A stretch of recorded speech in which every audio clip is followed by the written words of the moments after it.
कण कण में है भगवान। किसी समय की बात है, एक राजा ने अपने दरबार में पंडित जी को पूजा पाठ के लिए बुलाया। पूजा के लिए कहा। राजा ने पंडित जी से 3 सवाल पूछे। भगवान कैसे दिखते हैं? भगवान कहाँ तक देख सकते हैं? और भगवान क्या करते हैं?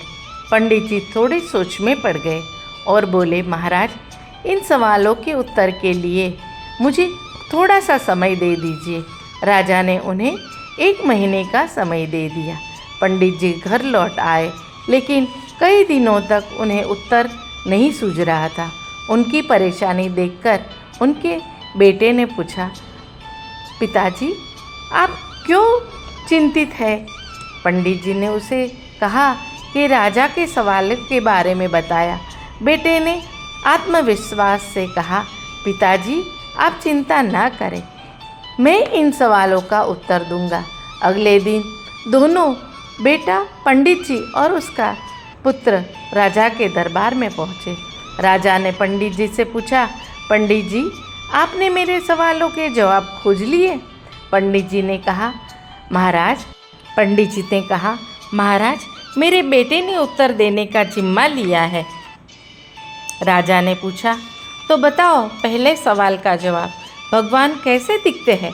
पंडित जी के बेटे ने मुस्कुराते हुए कहा, महाराज, कृपया 1 कटोरी दूध मंगवाइए। दूध लाया गया।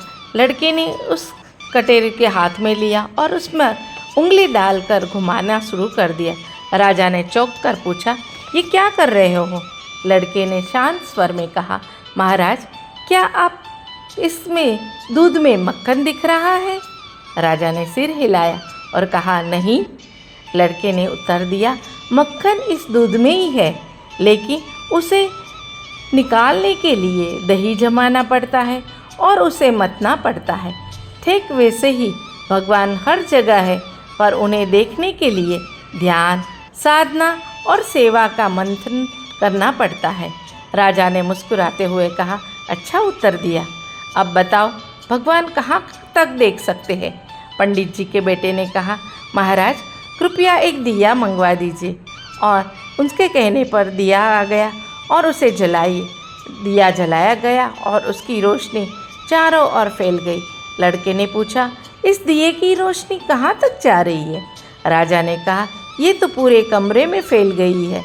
लड़के ने उत्तर दिया, ठीक उसी प्रकार जब भगवान की दृष्टि की कोई सीमा नहीं है, जैसे इस दिए की रोशनी हर दिशा में फैल गई रही है, वैसे ही सब कुछ देख सकते हैं, वैसे ही भगवान भी हर जगह सब कुछ देख सकते हैं। राजा संतुष्ट होकर कहा, बहुत अच्छा उत्तर दिया। अब बताओ, भगवान क्या कर सकते हैं?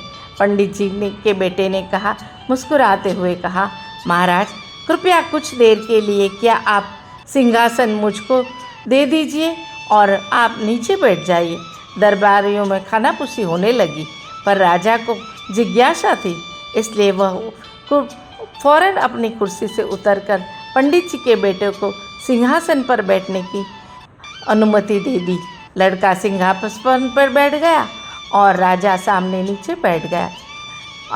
और यहीं तक आप राजा बेटे ने कहा, महाराज, देखिए, कल तक आप महाराज थे और मैं प्रजा थी। आज मैं राजा हूँ और आप मेरी प्रजा। यही भगवान की लीला है। भगवान जिसे चाहते हैं उसे ऊंचाई पर बिठा देते हैं और जिसे चाहते उसे नीचे उतार देते हैं। यही उनका काम है। राजा यह सुनकर चकित रह गया। उसने पंडित जी और उनके बेटे की चतुराई की सराहना की और उन्हें बहुत ढेर सारे उपहार दिए और कहा, आज तुमने मुझे भगवान की शक्ति, दृष्टि और कार्य का गूढ़ रहस्य समझा दिया। इस घटना के बाद राजा ने विनम्रता और सेवा का भाव अपनाया, क्योंकि वह समझ गया कि भगवान हर जगह है और हर रूप में विराजमान है। तो दोस्तों, आप भी मान गए ना? अगर आपको मेरी ये कहानी और वीडियो अच्छा लगा हो तो लाइक कीजिए, शेयर कीजिए, सब्सक्राइब कीजिए। धन्यवाद। जय श्री कृष्ण।